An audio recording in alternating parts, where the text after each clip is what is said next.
today. I could only manage one post on my page because I'm on location filming. Just got on set now. Went on Twitter to complain about the traffic coming to this end, because for me, once you pass Aja, you're out of Lagos. Okay, and I tweeted that, and then I was seeing all sorts of, stuff, but I wasn't too sure what was going on. I carried on with my work and then got back on there, because Twitter is where most of you have run away from. I know they can be very verbose and vociferous in their communication, but that is where I get information real time. And so I saw a boy being carried, and I'm like, oh, what could have happened? Another child, not knowing much about what was going on, went back to work. And then I think I went back to check. The network here on this side is a bit iffy. And I could see something about a child, a 12-year-old, and then football. Like, what's going on? It was later on when we were filming. I was even having a discussion with my director and another colleague, Choma, and we were talking about it. She said, oh, I just saw the video, and the boy, his lips are red and bleeding, definitely internal bleeding, because there was no injury on the outside of his body. And I heard something about football. I'm like, how can football cause this? And the director was even having a very serious discussion, like, what's the punishment for this crime? I'm like, if there are children involved, they must be sent to juvenile detention or something, or the parents, definitely the parents. And then I finally got home so late, checked on Twitter again. That's when I found that there was a Facebook interview of the father of Sylvester online, and I watched everything with his two sisters by the side of the father. And how, the school said it was football, and that they should come and take him home. A nurse called the parents, and all of that. And in all of that, I want to just ask all of you who feel you have the right to tag me and throw insults, that you cannot be selective in your call-outs. Your outrage is so hypocritical and insipid. Okay? What are you calling me out for? A few years ago, when a school teacher raped a 2-year-old girl in Chrisland School, I posted the picture after asking questions and getting the right information from Mirabel Center. The guy threatened to sue me, and I had to speak to Dr. Chidi Odinkalu to find out my options. And he said, oh, don't worry about anything. You people just foam at the mouth, calling names. For what? You choose when and when not to speak out. I choose to speak out every time. And it's not for you to tell me or to tag me in some meaningless post. And this cloud chasing wannabe blogger, he's saying, I'm scrolling through celebrity pages. Oh, please scroll through my page. Scroll. You will see the man's picture there. You people, I didn't hear your voice. Thank God for Lagos State Judiciary.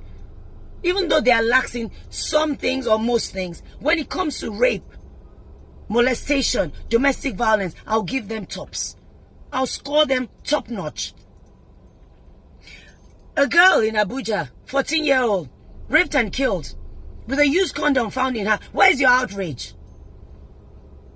Deeper Life School in Uyo, where a boy that was sent to boarding school came back ill, looking like a broomstick. His mother was up and down, shouting everywhere. Where was your outrage? You have the guts to tag me. So I'm disappointed in you. Are disappointed in yourself.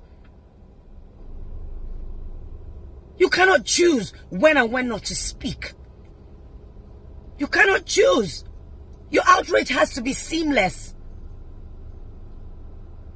Your faves, they're there. You have not gone to their page. They are tagging Kate Henshaw. Are you okay? No, are you okay? I'm coming. You choose when and when not to speak. Because it suits you. That teacher from Christian school is now in jail. Scroll through my page, go years back, you will see his picture there. You're fake, up and down. You demand better of leaders. You demand better of school authorities. And I think the school was a bit hasty to say it was football. Yes, maybe the boy said football because he was afraid of what was said to him, that if he tells the truth, something will happen to him. So we have to keep pressing and pressing, especially when you see those kind of injuries. And you're tagging me. Today he would have been 12. If we have structures in place, systems at work, laws that bite, we won't have to be shouting at every single thing. It was adults before, now it's children that are at stake. Parents, I don't know how you are bringing up your children.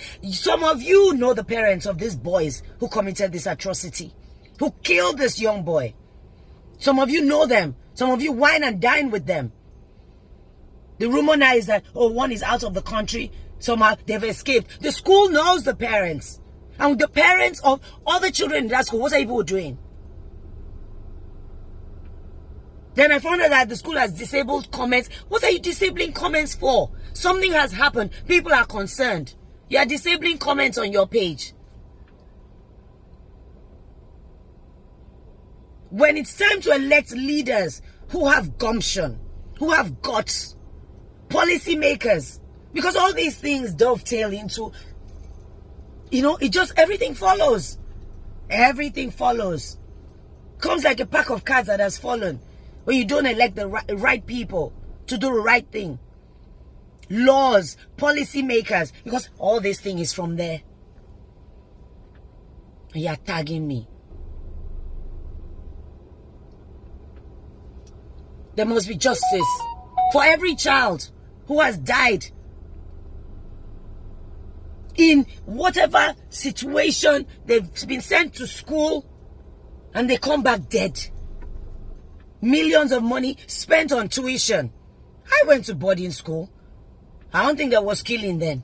Yes, there was bullying, but I didn't see it that much. You cut grass, V-shape, which is endless. You can cut till tomorrow. You wash toilets. Wash seniors' underwear. Not bullying, beating, kicking, drinking. I mean, come on. Only an autopsy will reveal the truth of what happened to that boy. Only consistent call-outs, consistent election of the right people in the right places that will take care of all of us, not just some of us.